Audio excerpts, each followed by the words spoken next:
Good evening, Miriam. Good evening, Jerry. Welcome to Torah is for Everyone. This evening the portion is Haazinu, which means give ear, listen. And it's one of the things that the easiest ways to learn words is when you put them to music. Jerry, you love music. Miriam loves music, and I love music. And I can remember songs from the time I'm a kid, because that's why even in Hebrew, the portions are chanted, because the words are easier to remember when you put them to music. So here in Deuteronomy 31, it says, Moses recited the words of this poem to the very end in the hearing of the whole congregation. It says, sing this poem. So let me share this poem, because that's the major part of our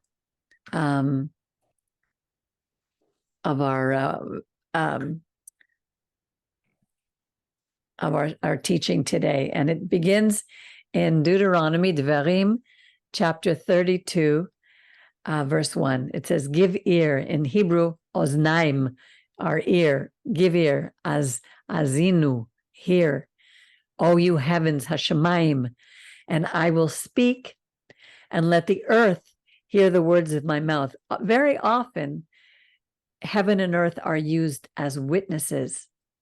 Everything that's in it, that's on it, will be witnesses of the things that God is trying to tell us. Here it says, my doctrine, which are more like my principles, shall drop as the rain. My speech shall distill as the dew, as the small rain upon the tender grass, and as the showers upon the herb. And when I was thinking about this verse, I was thinking about the doctrine really means his principles, the things that he gave us.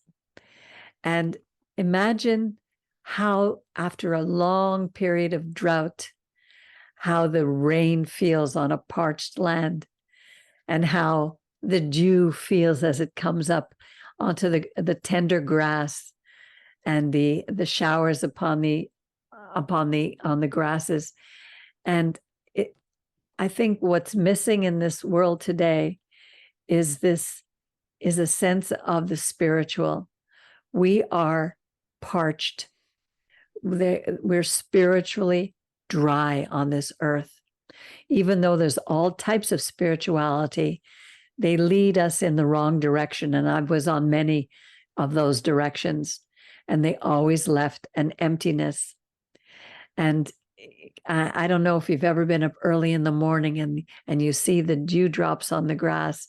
Well, that's how you feel when you start to take these words, the words in the Torah, and specifically when he talks about his doctrine, his principles, he's referring to his commandments, the 10 that were written in stone. For I will proclaim the name of the Lord and ascribe greatness to our God. Today, if you proclaim the name of the Lord, people say, you're so religious. But really, it has nothing to do with religion. It has to do with, wow, look what God did for me today. Very often Miriam and I will take walks or we'll talk, and we remember things of what God is doing in our lives. And to me, that's proclaiming his name, because in a name, it holds all the characteristics of the individual who holds that name. And here, one of the names that we call our God is Hatzur, the rock. His work is perfect. Here it says, for perfect, the word is tamim. Now, there's an expression, ish tam. Ish means man. Tam means without guile. He is somebody who's transparent. You don't have to second guess him. He's always going to tell you what he wants. That's a very difficult thing in a relationship, especially in a relationship between a man and a woman, because there is not always transparency. A woman may think something but say another, and you're never really sure what she means. It's the same with a man. what God wants from us is to be transparent, to be open. He is without guile. I don't like that word perfect because it doesn't really translate what it means. All his ways are justice, mishpat. He's just, and we see the ways of the world now. There's very little justice. He's a God of faithfulness, emunah. These are his characteristics. He's without iniquity. He's just, again, mishpat, and he's tzaddik, righteous. So when we follow him, we become tzaddik. And it says here, tzaddik, vayishar, yashar. Yashar means straight. He's straight. When he says something, he means it. He doesn't turn to the left. He doesn't turn to the right. He doesn't speak from two sides of his mouth. He is direct. And that's what he wants from us. And then look what it says about us, because it described the characteristics of our God. Is corruption his? No, it's his children's. They are the ones with the blemish. They are a generation who is crooked and perverse. That's tough to take, but we sometimes just have to accept, that's who we are. How many of, I wrote this when I was reading this today, describing his nature.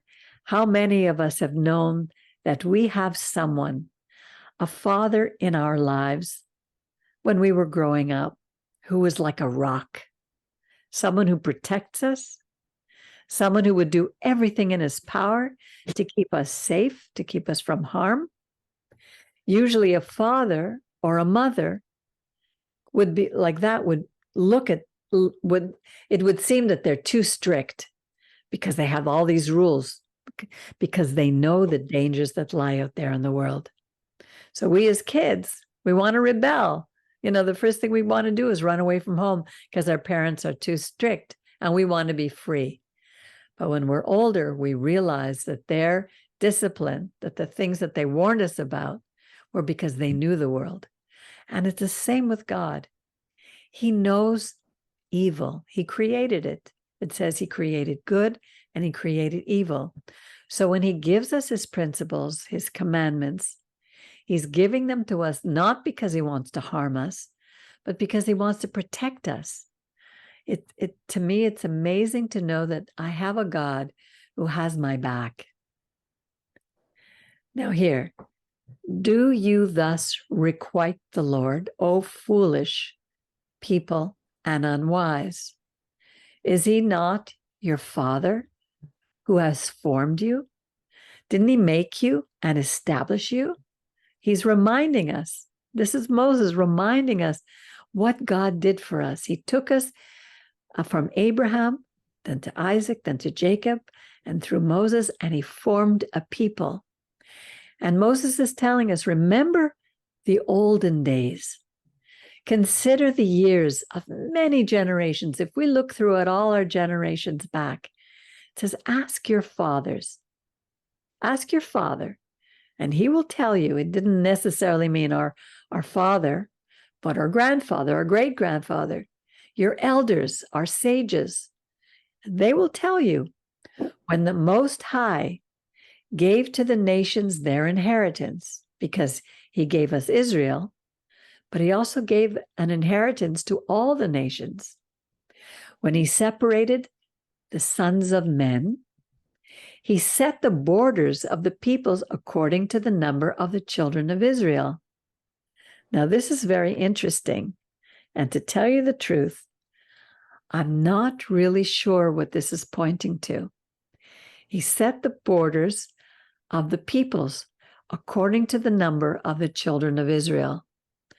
That is something that I think needs some study in depth, but not for tonight. For the portion of the Lord is his people, Jacob, the lot of his inheritance. He found him in a desert land, in the waste, a howling wilderness. He compassed him about He cared for him. He kept him as the apple of his eye. Now, this is the picture of our God, how much he loves us. Look at this metaphor. As an eagle that stirs up her nest, he makes the nest, hovers over her young, spreads her wings, takes them and carries them on her wings. And there's a beautiful story about the eagle, that when the eagle is young and is starting to strengthen its wings, the mother eagle will take the baby and drop it out of the nest, and it will begin to fall. And as it's trying to flap its wings, and when the mother eagle sees that the baby is not ready, the chick is not ready to fly, she'll dive down, swoop under him, and pick up this child, carry him on her wings. And that's the picture that God is showing us, like we're flying on eagle's wings. The Lord alone did lead him, and there was no strange God with him. He made him ride on the high places of the earth. He did eat of the fruit of the field.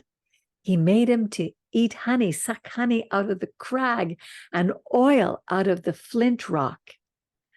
Curd of kine animals, cows, milk of sheep, fat of lambs, the rams of the breed of Bashan, male goats with the kidney fat of wheat, and the blood of the grape. You drank foaming wine. Now, before I continue, I wanted to focus on something here, on the that we began the first few verses.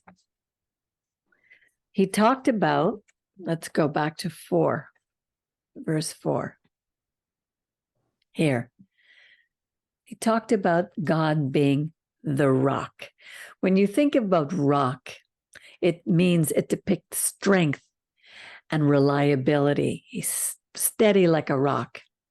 And it's interesting because Yeshua in Matityahu 7, verses 24 to 27 said, "Everyone then who hears these words of mine and does them will be like a wise man who built his house on the rock.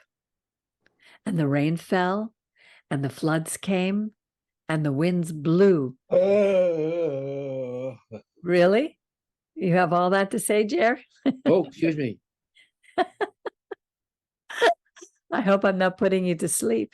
That was a beautiful interpretation. That was a very good interpretation. And the rain fell, and the floods, and the winds blew and beat on that house. But it didn't fall because it had been founded on the rock. And everyone who hears these words of mine and does not do them will be like a foolish man who built his house on the sand. And the rain fell, and the floods came, and the winds blew and beat against that house, and it fell, and great was the fall of it. So he says, everyone who hears these words. Which words was he talking about? Yeshua loved the Torah. He was a Torah teacher. He wanted us to come back to the Torah, not all the extra rules and regulations that make us so religious that we have so many rules we don't know which way to turn, and we make us Mashiach. He said he didn't come to get rid of the Torah. He came to fulfill it, to explain it, to complete it. And he always referred back to his teachings, and in his parable to the Torah. And he was using wording here that's very similar to Haazinu. And we find this word, the rock, throughout the Tanakh. And I'd like to show you some of the verses, if you will bear with me, to show you some of these. Now, in Deuteronomy 32:4, we see the rock. In Deuteronomy 13, he made him suck honey out, and oil came out of the flinty rock, meaning God gave us, he provided everything for us. Richness, when you think of oil, there's all kinds of oil. We need oil for our cars. There's olive oil for our food. There's oils for our face. I mean, oil is a very important part, and God provides it for us. And verse 18 here, out of the rock that begot thee, thou wast unmindful and didst forget God that bore thee. So what he's telling us here is our people, look, let's go back for 1 minute here. But Yeshurun grew fat and kicked. You grew fat. You grew thick. You became gross and forgot the God who made him and condemned the rock of his salvation. They roused him to jealousy with strange gods. With abominations, they provoked him. They sacrificed to demons, to no gods, gods they didn't know, new gods that came up of late, which your fathers did not dread. Of that rock that begot thee, thou wast unmindful, and you forgot your God. So Yeshurun, I made a note here about Yeshurun, comes from the word Yashar. Remember in the verse above, God is just, and Yashar, he's straight and righteous. And it says Yeshurun grew fat. And who is that? It's mentioned several times in the Tanakh. It refers to the people of Israel. Isaiah spoke about it. And I read this article by someone who said, my father grew up on a farm, and he used to say that a well-fed cow would grow insolent and rebellious and would end up kicking you if you're not careful. The cow becomes spoiled and demanding. That appears to be the idea behind this verse. We can grow fat and lazy with God's blessings, and then when he removes one, we begin to whine and kick. If we spoil our kids too much and give them no responsibilities and just always give them everything they want, and they grow fat and lazy, they have a terrible attitude. They kick and they rebel. And that's not what God wants from us. So let's look at some of these verses. Let me go back here to, hang on, move this out of the way here. Okay, one of the verses was in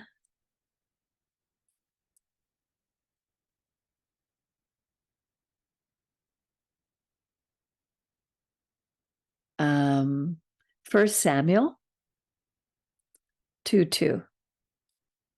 1 Samuel chapter 2, verse 2. And here Hannah is praying. Remember, Hannah was the mother of the prophet Eli. And she prayed and said, my heart exalts in the Lord. My horn is exalted in the Lord. My mouth is enlarged over my enemies because I rejoice in your salvation. There's no one holy as the Lord, for there is no one like him, no one beside you. Neither is there any rock like our God. So Hannah understood what it was like to be able to depend on God when people around her failed. Even the high priest who accused her of being drunk when she was praying for a child. Then we go to the prophet Isaiah, chapter 51, verse 1. And here it says, hear me, you who follow after tzedek, righteousness, you who seek the Lord, look to the rock from which you were hewn, and to the hole of the pit from where you were dug. Look, who is the rock who formed us as a people? It was the Lord our God. And then we go to Psalm. Let me go to Psalm. Where are Psalms? Where are you, baby? Here. Psalm chapter 18. verse 2. And here is David. It says that David, a psalm of David, servant of the Lord, who spoke to the Lord the words of this song in the day that the Lord delivered him from the hand of all his enemies and from the hand of Saul. King David knew who was in charge because he had watched him. Remember, it started with David and Goliath when he knew, but it started before then when he was taking care of the sheep. So here we see in Psalm, where are we? Verse 2. He said, I love you, O Lord, my strength. The Lord is my rock and my fortress and my deliverer, my God and my rock. We sing this all the time in many of our songs. Tzuri, my rock. Echase bo.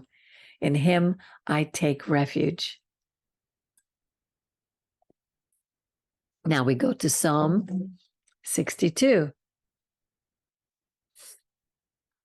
These are all talking about the characteristics of our God, because it's so easy for us to say, for people to say, oh, there's so much killing in the Bible. There's so much, he's always trying to hurt us and harm us. But that's not what he's trying to do at all. And we see this all throughout Psalm 62, verse 3. This is a Psalm of David. Only for God does my soul wait in stillness. From him comes my salvation, my Yeshuati. He only is my rock and my salvation, my high tower. I shall not be moved. We sing songs about that one as well. Verse 7, again he says, he only is my rock and my salvation, my high tower. I shall not be moved. Upon God rests my salvation, my glory. The rock of my strength, my refuge is in him. Trust in him at all times, you people. Pour out your heart before him. God is a refuge for us. If we would just get that he's not a father who says, I'm pointing my finger at you and I'm waiting for you to do something wrong so I can punish you. It's not at all who he is. Religions make him out to be that way, so we leave him and we go run to them. Trust in him, betoch be'Adonai, at all times, always. And he's speaking to us because he knows what it means when we don't trust in him. That's why the stress level of the world is the way it is, because we can't trust in people. If we look at Jeremiah 31:31, it says, blessed is the man who trusts in God. Cursed is the man who trusts in man. And then we go to Psalm 71. Verse 3. Here. In you, O Lord, have I take refuge. Let me never be ashamed. Deliver me in your righteousness and rescue me. Turn your ear to me and save me. Be for me a sheltering rock. I mean, it's so powerful, this picture of the rock. When you pass by these huge mountains, you get such a sense of strength. You are appointed to save me. You are my rock and my fortress. Rescue me out of the hand of the wicked, out of the grasp of unrighteous and ruthless men. And let me tell you, we live in a time of ruthless people, of people who are, all they're doing is waiting to steal from us, to take our hope from us. And look what it says here. You are my hope. Oh, my Lord God, my trust from my youth. It's beautiful. 89:27.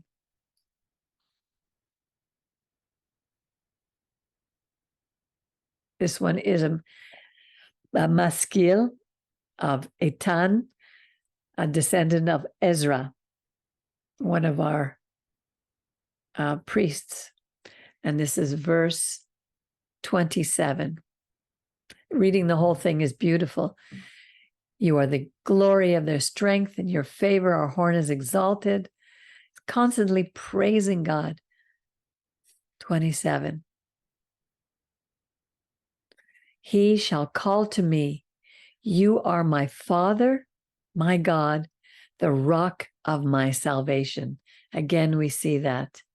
And this one is interesting because it tells us here in Psalm 95, verse 1. Come, let us sing for joy to the Lord. Let us shout to the rock of our salvation. It's a beautiful, beautiful idea. And he warns us in verse 8. It says here, do not harden your heart as we did at Meribah and in the day of Massah in the wilderness, when your fathers tested me, proved me, even though they saw all that I had done. For 40 years I was wearied with that generation and said, it is a people that do err in their heart, and they have not known my ways. It's like we refuse. He tells us what he does. He tells us who he is. He tells us what to do, and we keep wanting to go our own way when he says, go Yashar, straight. I am straight, and I will lead you on straight paths. Therefore, I swore in my anger that they should not enter my rest, and none of that generation, except for Joshua and Caleb, entered into the land, the promised land. You know, when we decide that our way is better than God's, even with everything that's written where he says his ways are justice, and then we wonder why we suffer. And let's go to just one more here, chapter 144. Psalm 144, verse 1, a psalm of David. Blessed be the Lord, my rock, who trains my hands for war. Blessed be the Lord, my rock, who trains my hands for war, and my fingers for the battle. Blessed be the Lord, my rock. Tzuri. This is another song that we sing. He is my loving kindness, chazdi, mitzudati, my fortress, my high tower, my deliverer, my shield, in whom I take refuge, who subdues the people under me. You know, he's constantly telling us who God is. And King David knew, what is man that you take knowledge of him, or the son of man that you make any account of him? Man is like a breath. His days are like a shadow that quickly pass away. But he has done all these things for us, and we can ask him to rescue us and to deliver us from the hands of strangers. But it's a two-way street. We need to be obedient. Now let's go back to Deuteronomy.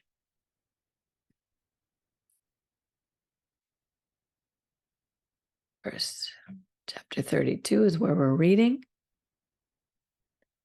Those were beautiful readings. Aren't they marvelous? Really.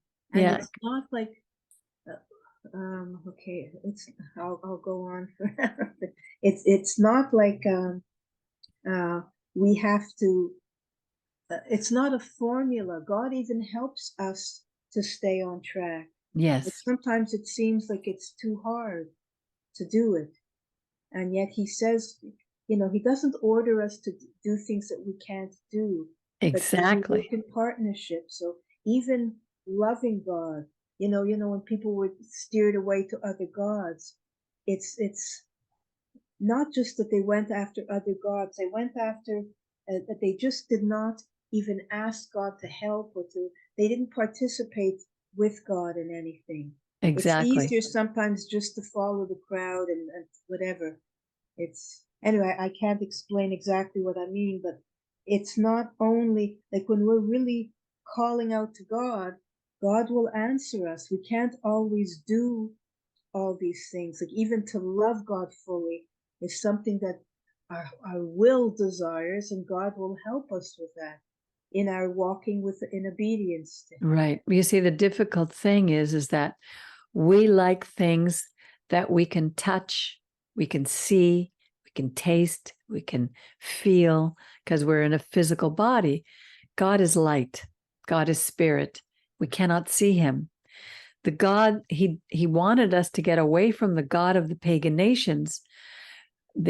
He calls them no gods. These are non-gods. And say, you have roused me to jealousy with a no God. Right. You've provoked me to jealousy with a no people.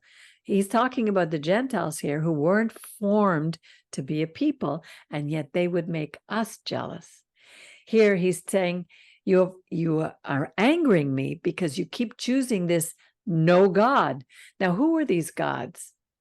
They were gods who were merciless. They demanded constant obedience. They needed to be appeased, where they sacrificed their children to their gods. Yeah.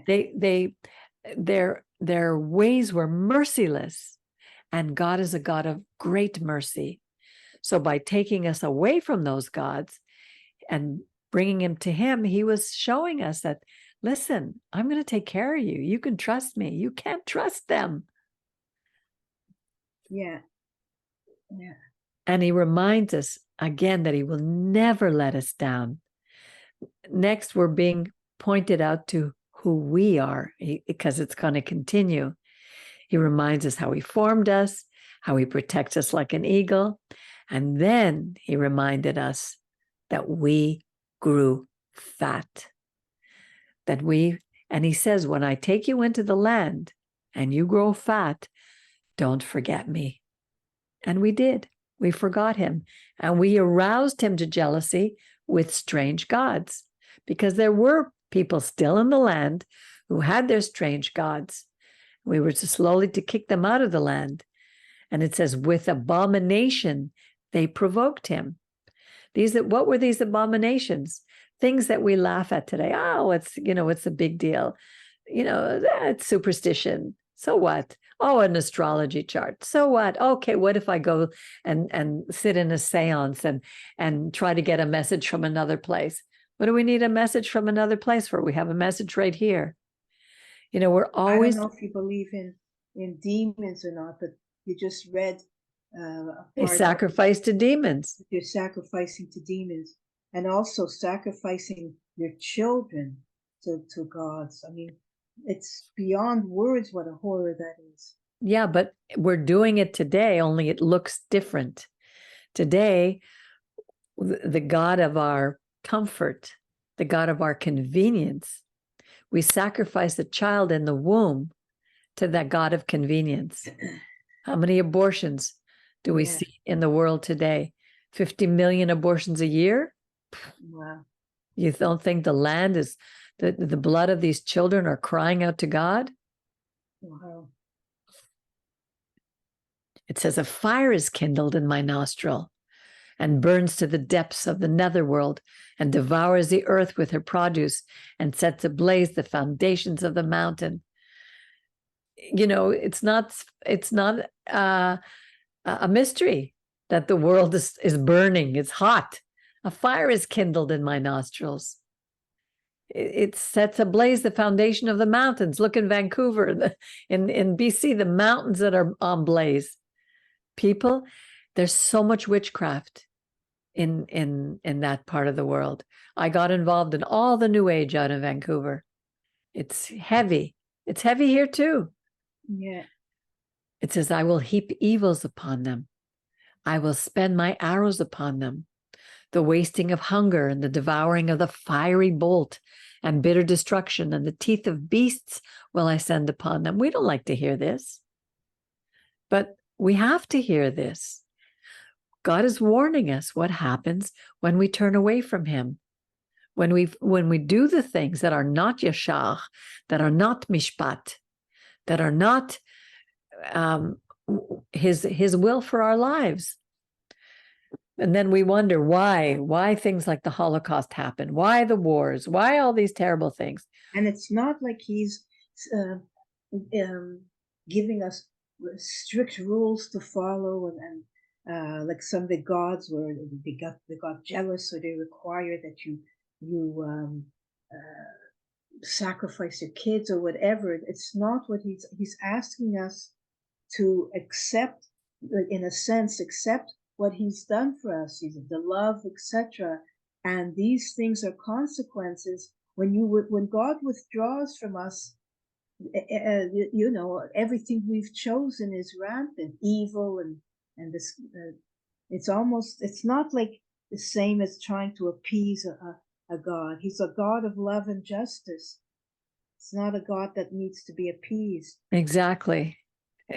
If you don't mind, Miriam, when you're speaking, please turn your camera on so I don't have to look at a black screen and I can see you. Well, just when I'm chewing, I understand, but in between.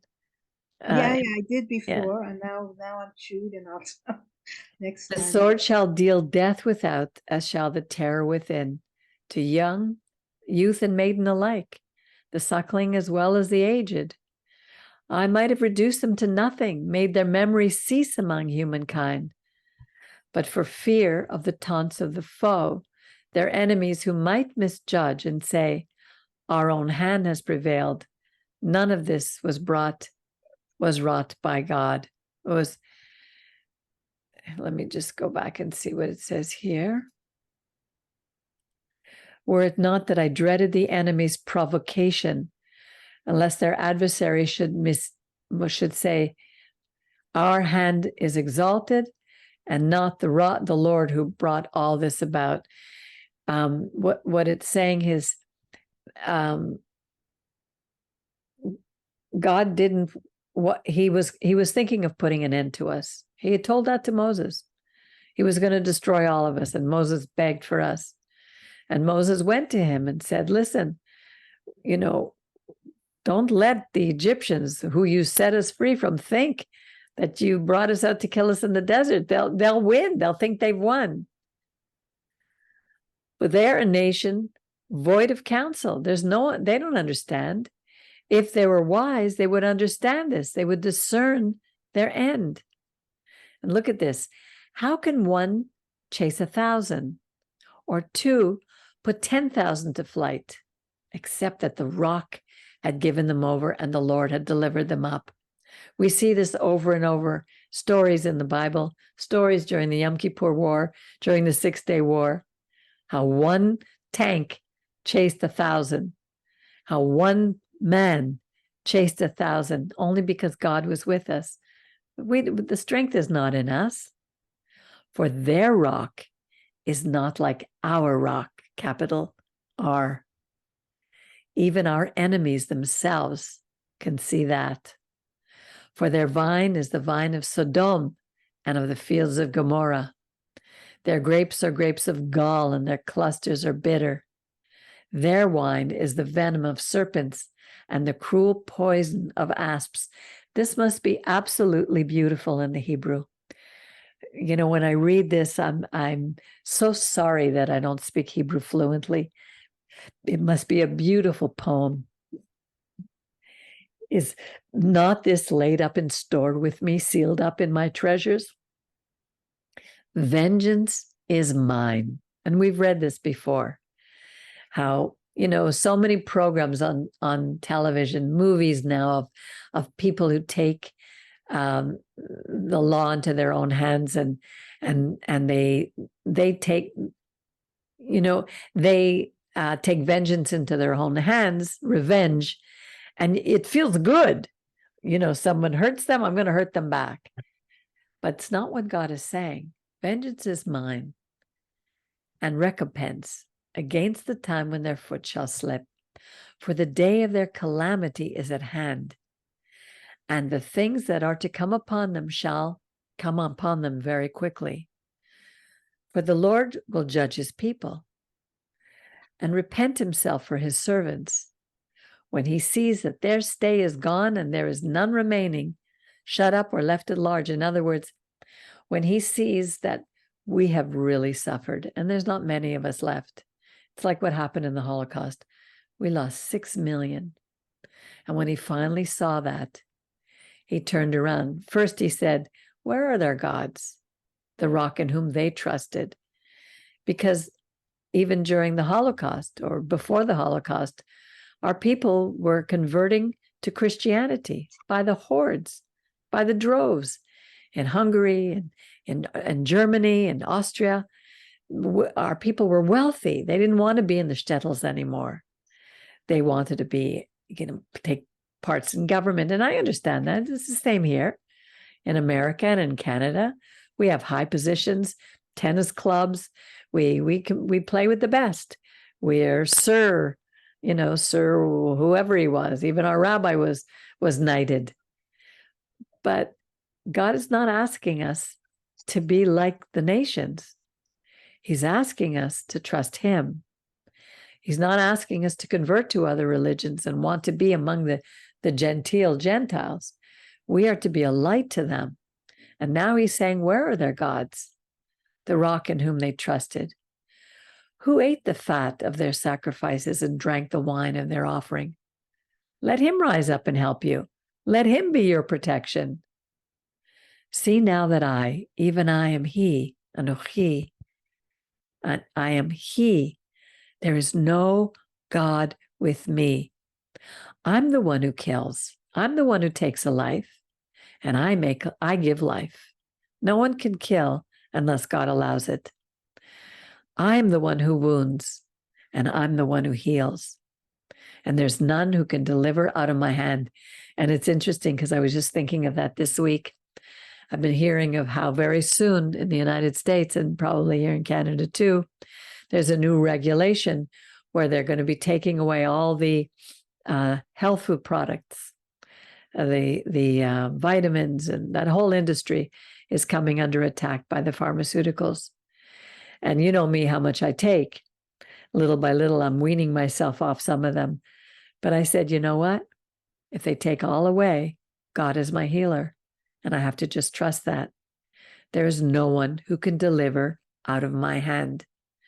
For I lift up my hand to heaven and say, as I live forever, if I whet my glittering sword and my hand takes hold of onto judgment, I will render vengeance to my enemies, my adversaries, and will pay them who hate me. This is God speaking. I will make my arrows drunk with blood. He's speaking now against the enemies of our people, of Israel. And my sword will devour flesh with the blood of the slain and the captives from the long-haired heads of the enemies. You see, he allows us to reap the rewards of our disobedience, but it doesn't mean that he allows the enemies to do that to us. He does it. He allows us.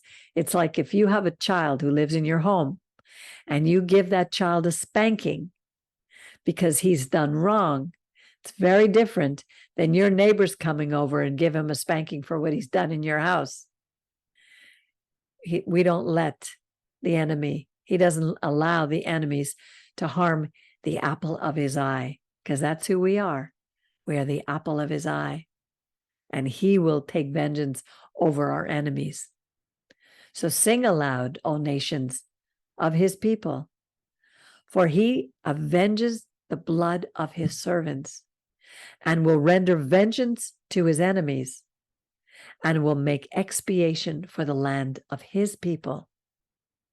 And Moses came and spoke all the words of this song in the ears of the people. He and Hoshea, Joshua, the son of Nun. And when Moses made an end of speaking all these words to all Israel, he said to them, set your heart unto all the words with which I testify against you this day, that you may charge, teach, command your children to observe, to do all the words of this. Here it says law, but it's not law. It's Torah, this instruction. For it is no vain thing for you, because it is your life. And through this thing, you shall prolong your days upon the land whither you go over the Jordan to possess. So he's telling us why, and to teach our children so that we may live well and we may live long. That's what he wants from us. not to hurt us. And then he told Moses that same day, get up to the mountain of Avarim, to Mount Nebo, which is in the land of Moab, that is over against Jericho. And look, behold, the land of Canaan, which I give to the children of Israel for a possession. No matter what they say in that land today, it's ours. And he's telling Moses that he was going to die on that mountain where he was going up, and he would be gathered to his people. In other words, he would join his forefathers as we will, and as our Rabbi did on this very day. And Aaron, your brother, died on the same mountain and was gathered to his people. No, on Mount Hor. That was a different mountain. Because you trespassed against me in the midst of the children of Israel at the waters of Meribah, in the wilderness of Tzin, because you did not honor me, sanctify me in the midst of the children of Israel. That's when he struck the rock twice, when God, here the rock again, who gave water to us.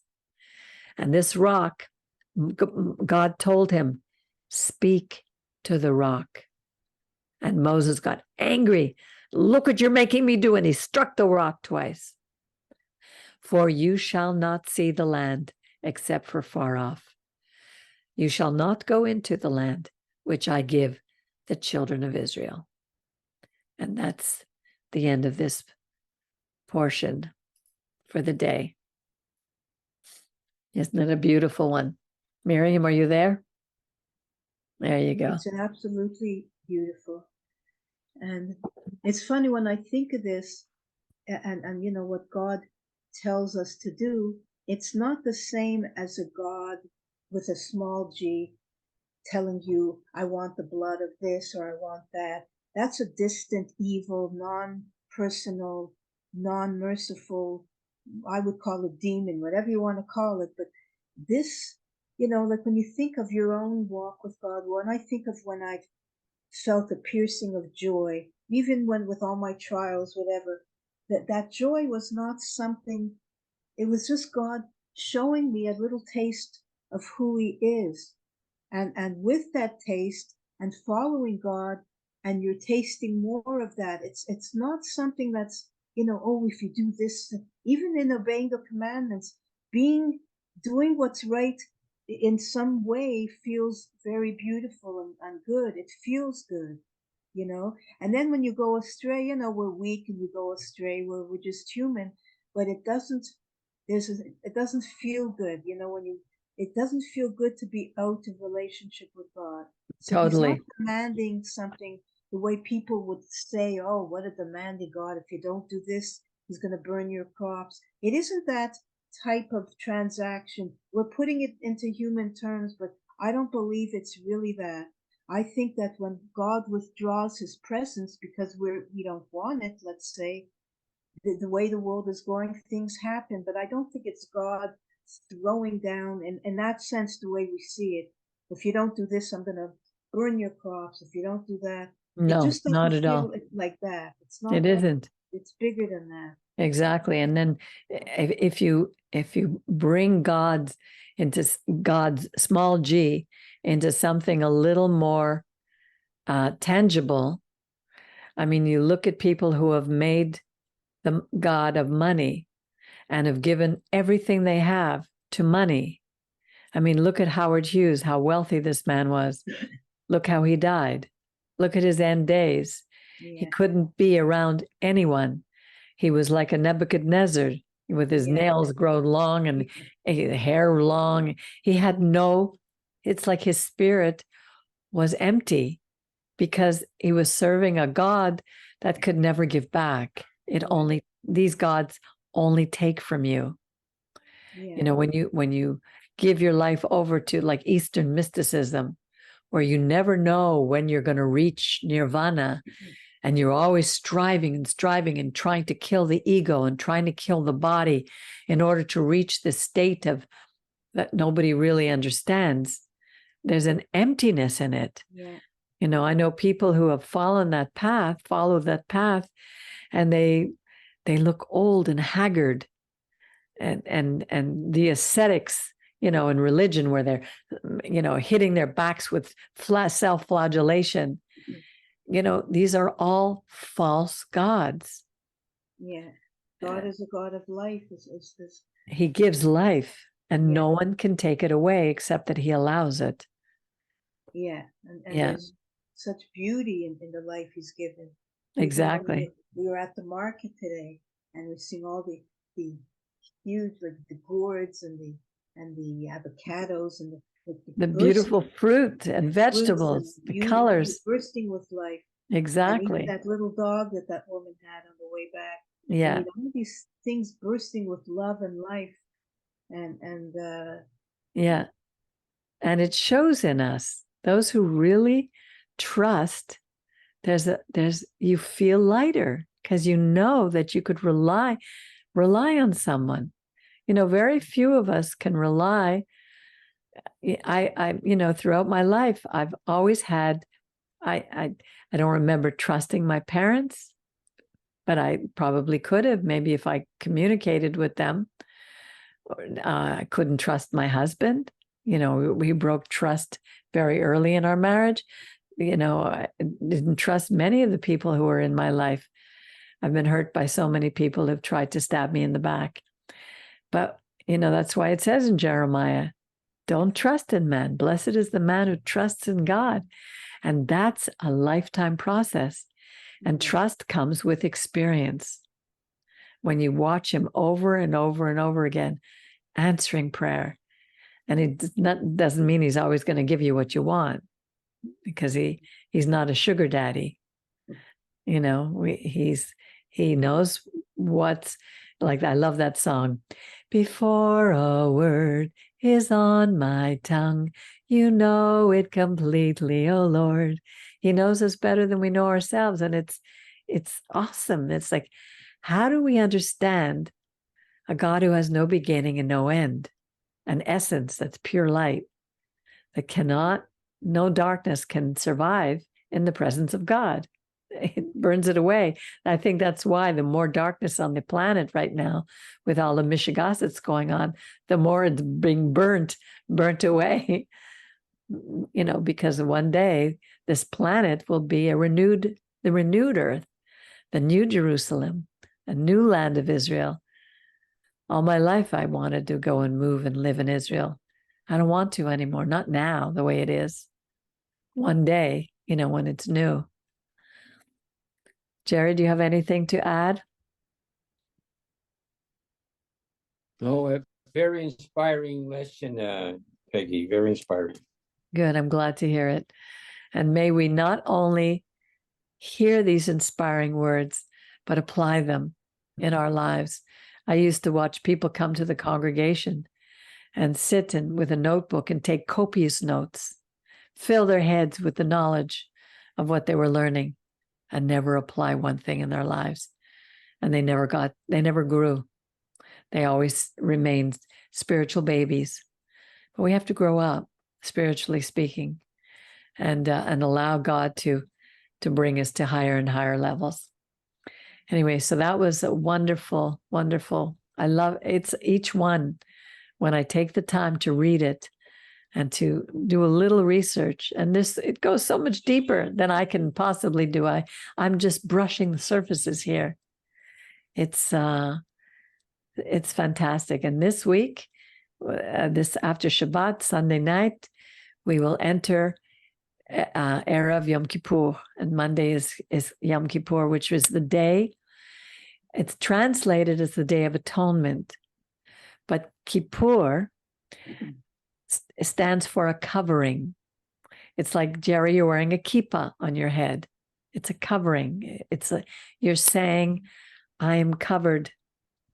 God is looking down on me and he's covering me. We get married under a chuppah, the same root. It's all about like a banner of heaven, and God covers us. So the day of Yom Kippur, which actually in the Torah was not a day of fasting, it was literally a day of afflicting our souls, which means we were to come clean to humble ourselves before God and to take the best of our offering to him. And as a community, we do this, the rest of it we do the year round, where we go to God when we've done something wrong. We would bring them every Shabbat. But this was as a community. And God would say to his people, okay, I got you covered. I love that expression. I got you covered. And when you know you've done something wrong and you go running to him and he says, don't worry, I got you. It's like jumping into the arms of a loving father. And he talks about his book of life. And it's in several places in the scriptures, the book of life, Sefer HaChaim. And it's not just for 1 year. It's the book of eternal life. Wouldn't we want to be written in that book of eternal life? And only God knows who's in it. But I think I'm in it because I think I'd know if I wasn't. I don't think, why wouldn't you be? Exactly. If you're not, then what kind of God is that? Exactly. It's not so complicated, like, with the doctrine that if you ask Jesus into your life, you're saved, but if you don't, you go to hell. Right, So that's you nonsense. avoid that concept, because it's not something you should. I mean, I'm not saying I'm clear in my heart about that, but I'm clear that there's something wrong with that kind of questioning. It goes against the Torah, because the Torah says only we can make restitution for our sins. Only we can pay for our own sins. And by doing that, we have to acknowledge we did it. And I'm not talking about intentional sin. God is talking about unintentional sin. Intentional sin, if you murder someone intentionally, your life was taken. You were killed. Didn't mean that you couldn't go and be with God, because if you even acknowledge that, God would forgive you, but you would still have to pay for what you did. Yeah. If you steal something, not only do you give back what you stole, but you have to give extra to recompense for the pain and suffering that you caused the person. The Bible the Torah is very, very just. No, I was responding also to what you said about the book of life. Like, yes, you shouldn't be guessing whether. No, I'm not. I know I'm in the book. Yeah, so I'm saying whatever that means. To me, it means you're walking with God. Or yes. I'm a doubting type of personality, but I could recognize that that's something in me that's insecure. I hope I'm insecure in that way. I'm insecure, but doesn't mean that I accept what you're saying about that. Right. If you're walking with God, you shouldn't on your deathbed be wondering, am I written in the book of, right. You belong to God. Right. And then we end the festival with Sukkot, the Feast of Booths, Feast of Tabernacles, which is the only holiday that will remain in the renewed earth. And all the nations, and says in the 14th chapter of Zechariah, all the nations will come and worship God on his holy mountain. We'll send ambassadors, and the ones who do not send an ambassador will have no rain. Their lands won't be blessed. So we can look at that next week, God willing. So I hope you enjoyed it, this class, this group. For me, I love it. I love it. Beautiful. And for those who are not with us tonight and are listening online, it is a wonderful thing to sit down, just read the word, and ask God to open it up for you. And if a word stands out or a verse, just do a little research, and you'll see all the things that all of a sudden, wow, look what this one says, look what that one says. It's a never-ending well of wisdom, of knowledge, and of sheer and absolute joy. And that's the only thing that will bring it to us in this earth. So I wish you all a wonderful evening, and I wish you a Shabbat Shalom. Jerry, do you want to do the Aaronic benediction? Are you ready for that? Yes, yes, I'm ready.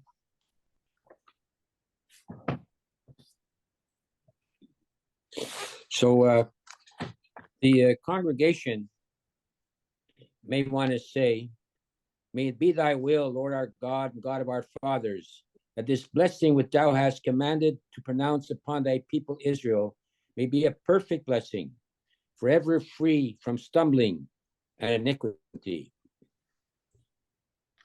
Baruch Ato Adonai Eloheinu melech haolam, asher kiddushanu b'kdushasoi shel Aaron, v'tzivon levarech es amo Yisrael b'yahavo. Amen. Yavorechecho Adonai v'yishmerecho Yair Adonai Panav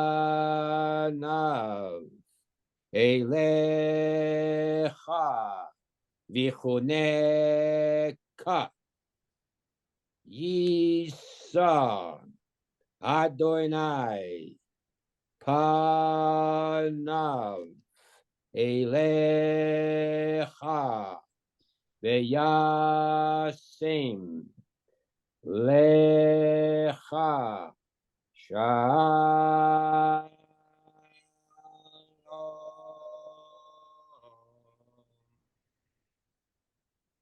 V'samu et shemi al bnei Yisrael v'ani arvorchem.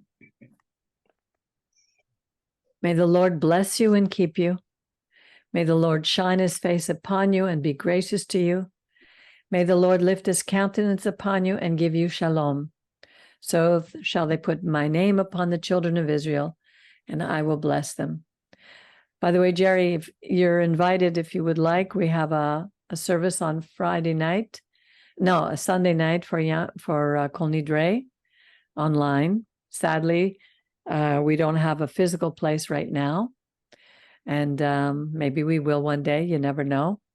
And but it allows people from around various countries to come and join us, because we do keep some of our traditions. We have a service on Sunday night at after supper at 8:00, and then on Monday we have a Yom Kippur service at noon, where we go through the Machzor, and there's some music, and then we'll break the fast in the evening, and we'll have a short Neila service with the blowing of the shofar. And you are invited. If you would like, let me know. If anyone out there who's listening to this would like to have a link to come to our service, you're very welcome. Again, just email us, and I will be happy to send you the link. So thank you again, everyone. Yes, Jerry. Yes, I might consider to come on. I'd like you to send me the link. Okay. And one more little thing. Yes. Just could you remind me of the time? What time is it Sunday night? On Sunday night, we'll be at 8:00 at night. I know you're going to be very, very, very busy, but if you could sort of. I'm gonna send you the whole schedule with all the links. And for people who don't. And a reminder, like after 6 or something, somehow, if you can, be well. Okay. Okay, I will. Maybe we'll see you guys. Yes, Miriam. For other people who are listening who may want to join, to email. Can you just give the email, even if they don't? I guess the email address will be at the very end of this recording, and they just have to. They'll see it. I always put it at the end of the recording. Okay. It's also yes. And what do you follow? What book or something do you follow? What book do we follow? Do you follow a book? Yeah, we have a Machzor. We have a Machzor. And what's the name of your Machzor? It's your own. Yes, it's our own. Well, it was written by somebody called Jeremiah Greenberg. It's a simple one. But how would I be able to? You'll see it online. We'll have it online. Oh, you're going to have it online, so like to tonight. Follow along. Exactly. All right. Mwah. Good to see everybody. Thank you so much. I like that. Enjoy and rejoice in these high holidays, because there are the Moedim that God gave us at the foundation of the earth. What smiles I'm getting here. You're getting big smiles because we're happy. And that's including you, Miriam. Yeah. Yeah. All right. God bless you all, and we'll see you, Bless you. God willing, next week. Shabbat shalom. Shabbat shalom. Bye. Shabbat shalom. Bye.